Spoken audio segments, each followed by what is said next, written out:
नात्यश्नस्तु योगोस्ति न चैकांत मनस्नुतः न चाति स्वप्नशीलस्य जाग्रतो नैव चार्जुन। विच्छेद करते हुए अर्थ को समझेंगे। नाति अस्नस्तु योगोस्ति, अत्यंत खाने वाला आदमी, ज्यादा भोजन करने वाले आदमी के लिए योग नहीं है। न च एकांतम अनश्नतः, और बहुत कम खाने वाले के लिए भी योग सिद्ध नहीं होता। न चाति स्वप्नशीलस्य, और न च अति, और न अति स्वप्नशीलस्य, बहुत अधिक सोने वाले के लिए भी योग सिद्ध नहीं होगा। जागृत नैव च अर्जुन, जागृत नैव च अर्जुन, विच्छेद करके पदच्छेद करके समझें। और न अधिक जागने वाले के लिए यह योग संभव होगा। तो ये पदार्थ हुआ। अब पद का अर्थ करने के बाद आइए भावार्थ समझें। श्री कृष्ण ये कहते हैं, अर्जुन न तो अधिक खाने वाले का, न सर्वथा भोजन का त्याग करने वाले का, न अधिक सोने वाले का, और न अधिक जागने वाले का योग संभव है।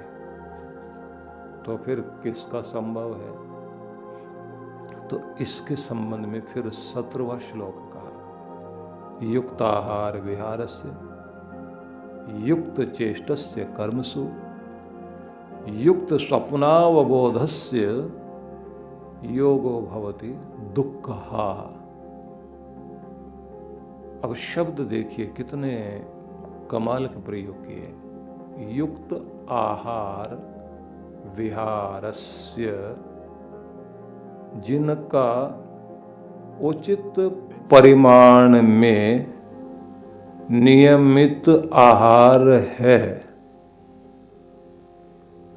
जिनका उचित मात्रा में नियमित आहार हो, और युक्त विहारस्य, जिनका आमोद प्रमोद भी मर्यादित हो, हंसना बोलना मनोरंजन करना व्यवहार करना ये सब में मर्यादा रहे।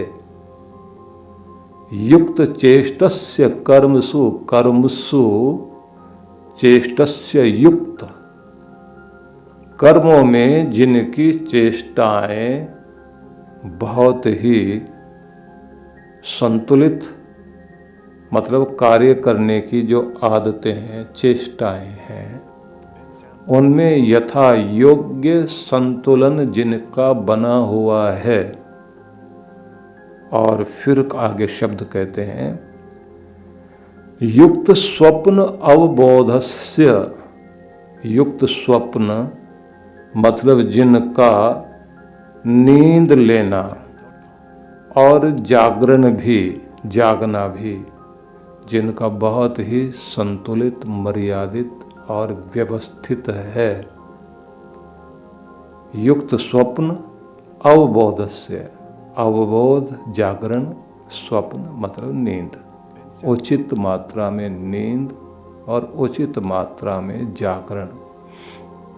योगो भवति दुःखः, ऐसे लोगों का योग, यह प्रयोग, यह उद्योग क्या करेगा? दुःखः, ये अनेक तरह के भौतिक क्लेशों को, दुखों को मिटाने वाला बनेगा। इससे तुम बहुत तरह के दुख, जो भौतिक दुख हैं, उन सब से बच पाओगे। तो कितना सुंदर संदेश है ये। अब इसमें आप सबसे पहले यहाँ से हम शुरुआत करते हैं जहाँ वो कहते हैं नाति अश्नस्तु योगोस्ति। बहुत अधिक खाने वाले लोगों का योग सिद्ध नहीं होता और वे भी जो भोजन का त्याग करके बैठ जाते हैं। तो एक बड़ी बात ये 5000 साल से भी अधिक हो गए गीता का ज्ञान धरती पर उतरा। उसके बाद के बहुत सारे ग्रंथ हैं जिनमें किसी ने कहा कि मध्यम मार्ग अपनाइए, किसी ने कहा सम्यक दृष्टि रखिए, सम्यक आहार रखिए। 2500 साल पहले किसी ने कहा या उसके बाद के ग्रंथों में कहा गया। लेकिन ये जो 5000 साल पहले के ग्रंथ है उसमें क्या कहा गया कि अगर आप अपने जीवन के आनंद से युक्त होना चाहते हैं तो आपको अपनी चेष्टाओं को भी मर्यादित करना पड़ेगा। काम करने की जो आदतें हैं वो मर्यादित, संतुलित और व्यवस्थित होनी चाहिए। आपका सोना जागना में भी आपको बहुत ही मर्यादित और व्यवस्थित होना पड़ेगा। भोजन को भी आप नियमित और उचित मात्रा में लेना शुरू करें, यहाँ तक कि आपका आमोद प्रमोद भी, खेलना भी, मनोरंजन करना भी और मौज मस्ती भी मर्यादित होनी चाहिए। कितना जबरदस्त ज्ञान है ये। और इसलिए ये कहा है कि इससे योग संभव होगा। तो कौन सा योग? तुम अपने आनंद से जुड़ पाओगे, अपने स्रोत से जुड़ पाओगे। और यहाँ तो एक शब्द का प्रयोग किया, योग भवति दुःखः। ये जो तुमने अपने जीवन में दुख खड़े कर रखे हैं, बीमारियां खड़ी कर रखी हैं, इन सब से बच पाओगे। क्योंकि बीमार और दुखी आदमी अगर ध्यान करने बैठेगा, भगवान से जुड़ने बैठेगा, तो नहीं बैठ पाएगा। शरीर के एक छोटे से अंग में हल्का सा भी कुछ दर्द पैदा हो जाए तो हमारी सारी चेतना उधर चली जाती है, सारी ऊर्जा उसमें लग जाती है। तो ये बात ध्यान रख लीजिए कि जीवन को दर्शाया है कि समत्व और संतुलन से ही जीवन सुखदायी बनता है। ये पहला संदेश है।